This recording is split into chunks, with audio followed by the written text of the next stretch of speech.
It's 12th of April 2022, and this is just going to be a little shit quick video today looking at Jimmy Savile, the new documentary from Netflix that they've just put out about Jimmy Savile. To be honest, I watched it a few days ago. I watched it all, both parts, in one sitting, and despite that, I wasn't that impressed with it. To be honest, I thought it missed out so much information. It was really pretty ridiculous. I mean, it had no new information in it at all, pretty much. It was pretty much made up of old archive footage of Jimmy Savile with a few witnesses and stuff speaking here and there. But other than that, it was pretty boring, and it didn't go into the whole story. It didn't explain things very well. It was almost as if it was deliberate, the way it missed out certain parts of the story. I mean, in all fairness, it did talk about his connection to Prince Charles and the letters from Prince Charles and stuff that he received.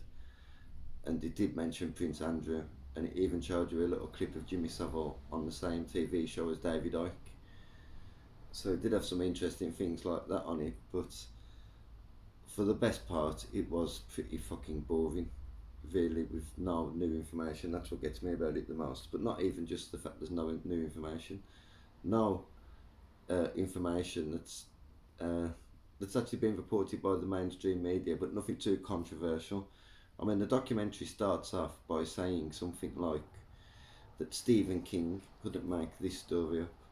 But then really it just goes into a creepy old man who went around fucking molesting, well, raping fucking women everywhere. I mean, obviously Stephen King could make, we could all make that up. It didn't go into the whole story at all.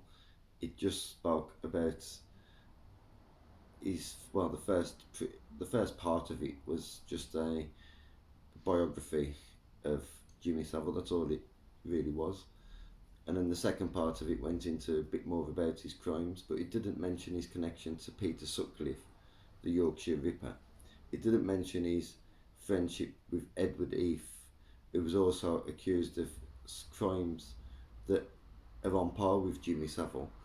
I mean, if not worse, because there's been stories of him actually strangling children and throwing them off yachts when he's finished with them and stuff, because obviously he was Prime Minister at the time and he didn't want to be recognised.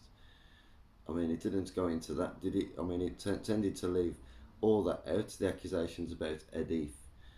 And why? Do you know what I mean? So people will say, well, Eddie has never been found guilty, but Jimmy Savile was never actually found guilty either.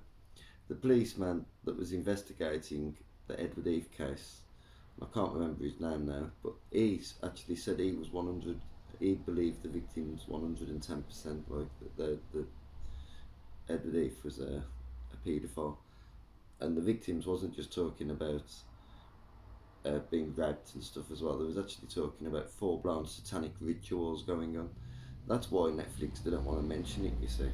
And there was also an eyewitness in Stoke Mandeville that witnessed Jimmy Savile take part in some sort of satanic ritual in the basement of that building, and apparently he was with another uh, somebody who appeared to be powerful to the person who was involved in the ritual anyway, like it was centered around them sort of thing, and that was Edward E. Well, that was somebody called Ed.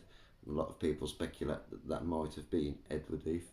There is so many accusations against Edward Heath that the mainstream media are still desperate to not let people find out and not expose that it's actually quite ridiculous. I mean, he apparently killed children.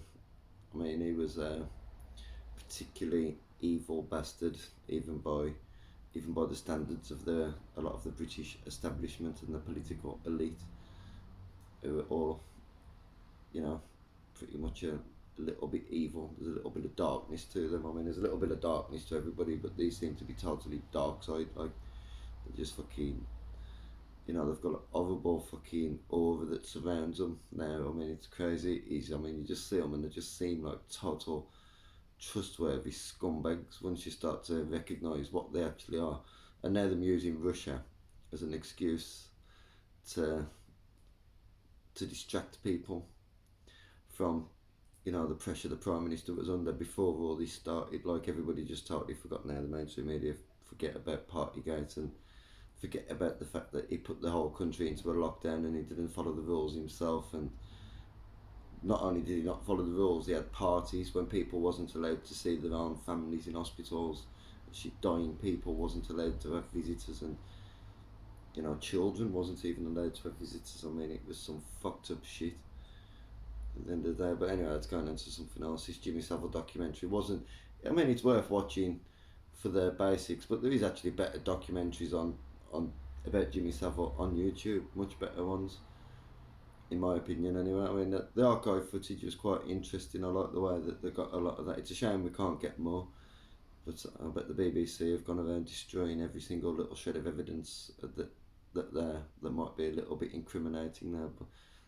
But there was VHSs at the time, so a lot of people, some people might have managed to record them, and if they did, hopefully they might end up uploading them to YouTube or something one day. I mean, if you did upload them to YouTube, they'd probably just get taken down anyway, so you'd have to upload it somewhere else now, because obviously the BBC will claim ownership of it and take it down, and YouTube would pretty much allow them to do that without not arguing. They wouldn't think about fair use, they wouldn't think about educational or research purposes. They would just say, no, fuck that, that's going down, we agree with the corporation, like they always do.